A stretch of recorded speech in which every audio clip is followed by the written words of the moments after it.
So you've brought us a whole stack of excerpts on Shakespeare's Antony and Cleopatra. We have. And it's a play I have to admit I always thought I knew, right? Right. Roman general, he meets Egyptian queen, passion ignites, history unfolds. Yeah. But digging into this material and realizing there's a depth here I totally missed. Yeah. What's fascinating about this play is how Shakespeare takes figures we think we know, like colossal historical figures, and dissects their very human flaws. Right. So these aren't just names in a textbook. Right. These are people driven by ambition, consumed by desire, making choices that still resonate with us centuries later. It's making me wonder how much of this love of the ages thing is Shakespeare just making it up.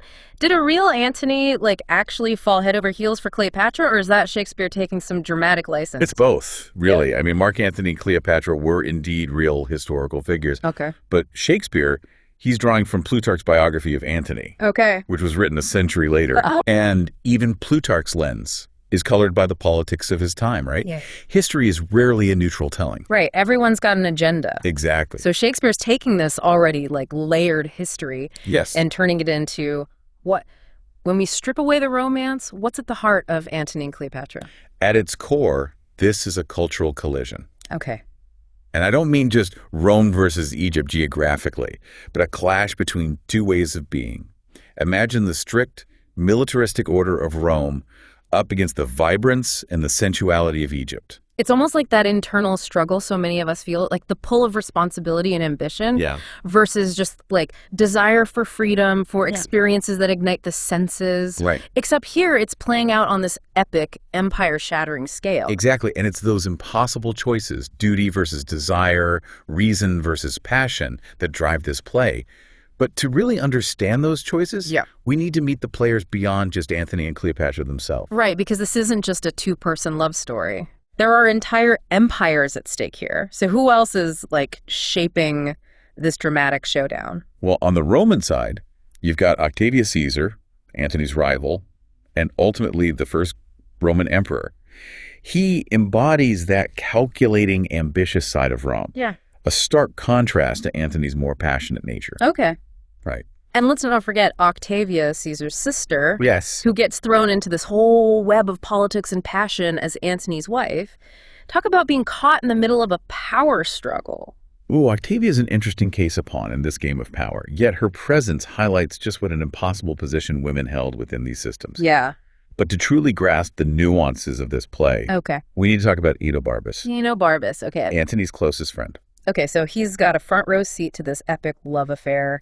Does he offer any, juicy commentary, kind of like ancient Roman gossip? Not quite gossip, but his perspective, especially on Cleopatra, it's critical to understanding what's really going on. Okay. Take, for example, his speech describing her barge. Okay. Pure Shakespearean magic. Yeah. Okay. He uses language so vivid, so sensual, it practically transports us to that time and place.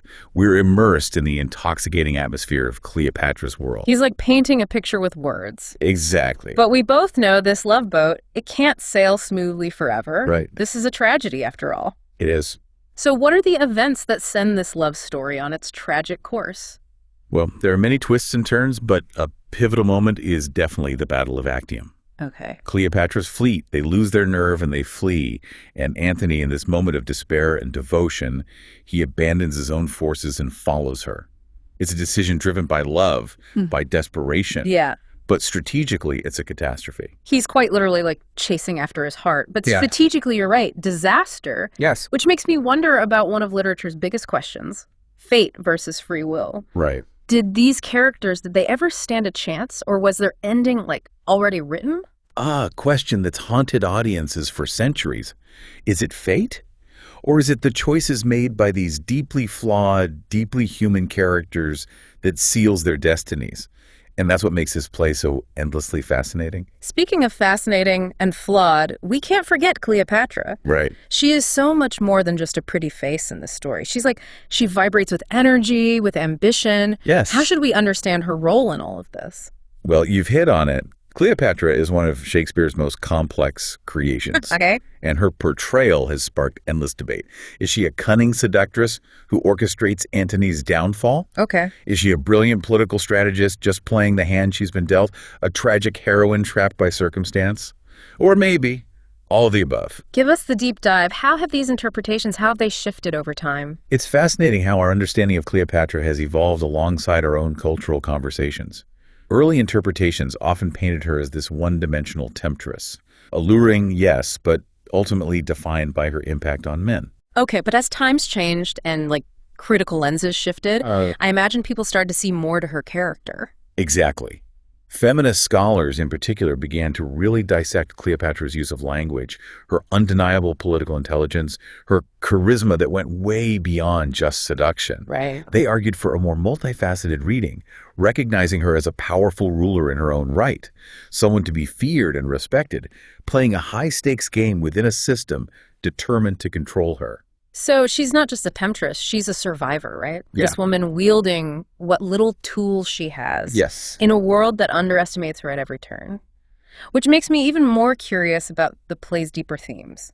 The power dynamics, the clash of values, the echoes of Shakespeare's own world woven into this ancient story. Yes. What else can you reveal to us about this complex and captivating play? Well, hold on to your hats, because what we've discussed so far is just the tip of the iceberg. We're about to dive into the murky depths of betrayal, the intoxicating allure and inevitable corruption of power, and the ways in which Shakespeare challenges traditional gender roles on a stage where every character, male or female, was played by a man. One of the things that makes Antony and Cleopatra so captivating, I think, is its ambiguity. Okay. It's a world of moral gray areas. Okay. Where the characters, they defy easy categorization. So we're not talking about clear-cut heroes and villains here. No. It's more like these flawed individuals driven by their own desires. Exactly. Making choices that aren't always black and white. Precisely. Consider Antony for a second, right? A brilliant Roman general. Yeah. Yet totally undone by his passion for this woman. It makes me think about how often we try to, compartmentalize, right? Yeah. Duty over here, desire over there. Yeah. But this play really shows just how messy that can get. It does. Especially when the stakes are so high. Absolutely. And it's not just the conflict between duty and desire that complicates things. Right. Betrayal. Okay. It's woven through the entire narrative. Yeah. Almost every character is wrestling with these competing loyalties. To their country, their loved ones, even to their own ambitions. It's like this tangled web of allegiances, and everybody's trying to navigate this game with these constantly shifting rules. Right. No wonder it ends in tragedy. Right. But you mentioned power dynamics earlier. Yes. And I'm not just talking about the love triangle here, right? Right. This is a play about empires colliding. Right. Rome versus Egypt. Yes. Each one vying for dominance. So how does Shakespeare bring this clash of civilizations to life on stage? He does it masterfully through language. Okay. He creates a stark contrast between these two worlds. Okay. Rome, under Caesar's rule, it's all about order, discipline, control. Right. It embodies what we traditionally associate with, masculine energy. She was the ultimate pragmatist. Exactly. Whereas Cleopatra's Egypt, it's portrayed as this realm of passion, of sensuality, of abundance, this more traditionally feminine energy. Yes. But it's not as simple as male versus female or reason versus emotion. Right. Shakespeare's far too clever for that kind of binary thinking. Okay.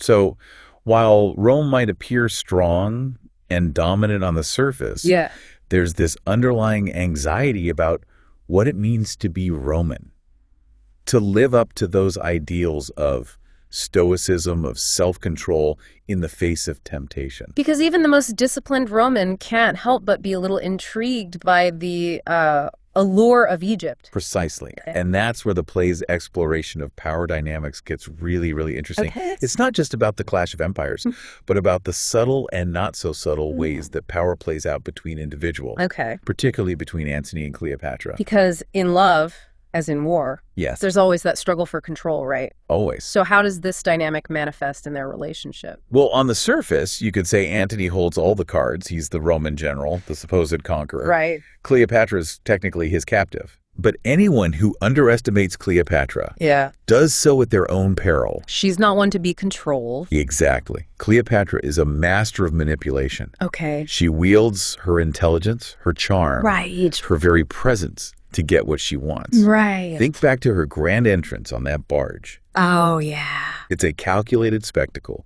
designed to remind Antony and everyone else Yeah. who truly holds the power in that situation. Talk about making a statement. Yes. But she's not just seductive. Yeah. She is strategically brilliant. She is politically savvy. absolutely. Cleopatra understands the power of image, of performance. Yeah. She knows she's not just Antony's lover, she's a queen. Right. Fighting to preserve her kingdom, Right. her legacy. Yeah. And she does all of this while navigating a patriarchal world Right. that seeks to limit her power at every turn. Which brings us to another, I think, fascinating aspect of this play. Yes. How Shakespeare uses language and performance to kind of challenge these traditional gender roles. Right. This was a time when all the roles on stage, male or female, Yes. were played by men. What are we to make of that? It adds such a fascinating layer to our understanding of the play, Okay. especially when it comes to Cleopatra. Okay. Imagine a man portraying this powerful, complex, seductive woman. Right? Some argue that this casting choice actually amplifies her power, forcing the audience to confront their own assumptions about gender and performance. So it's almost like Shakespeare saying, don't get so hung up on appearances. Yes. True power, it transcends these categories. Precisely. And there are even more radical theories about Shakespeare's original intentions with gender in this play. Really? Yeah. Some scholars believe that he might have intended for Antony and Cleopatra to actually switch clothes at the beginning of the play, Wow. to literally embody each other's roles for a time. Wow, that's like real-life gender-bending performance art. It is. If that was the case, what would be the significance of such a bold choice? It's still a matter of debate, of course, but some argue that it's a way for Shakespeare to further blur the lines between masculinity and femininity, to suggest that these categories aren't as fixed or as straightforward as we might think. Okay. He's playing with expectations, challenging the audience to question their own preconceived notions.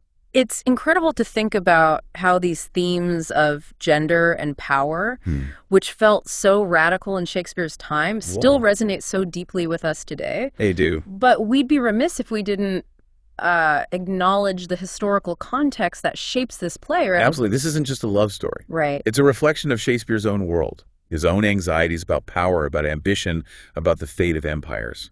So let's step back in time for a moment. Well, Set the scene for us. Yeah.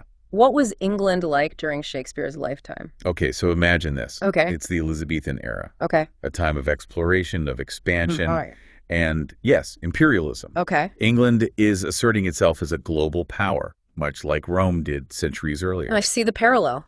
Okay. There's this intoxicating sense of national pride, Yeah. this belief in England's destiny to, rule the waves. A little bit of a power trick, you could say. You could. So England is like the Rome of its day. In many ways, yes. Okay, see where you're going with this. Yes, and Shakespeare, being the keen observer of human nature that he was, Right. would have been acutely aware of the complexities Yeah. and the contradictions inherent in this pursuit of power. Yeah. On the one hand, you have this exhilaration, this sense of limitless potential. Right. But on the other hand, Yeah. there's this lurking fear. Yeah, what if it all goes wrong? What if it all crumbles? What compromises are we willing to make in the name of ambition? The dark side of power. Yes. The potential for corruption, for moral compromise. Exactly. Is that what Shakespeare is grappling with in Antony and Cleopatra? Precisely. He's holding up a mirror to his own society, Wow. warning against the seductive nature of power and the dangers of losing sight of one's values in the pursuit of it. It reminds me of that famous quote, power tends to corrupt, and absolute power corrupts absolutely.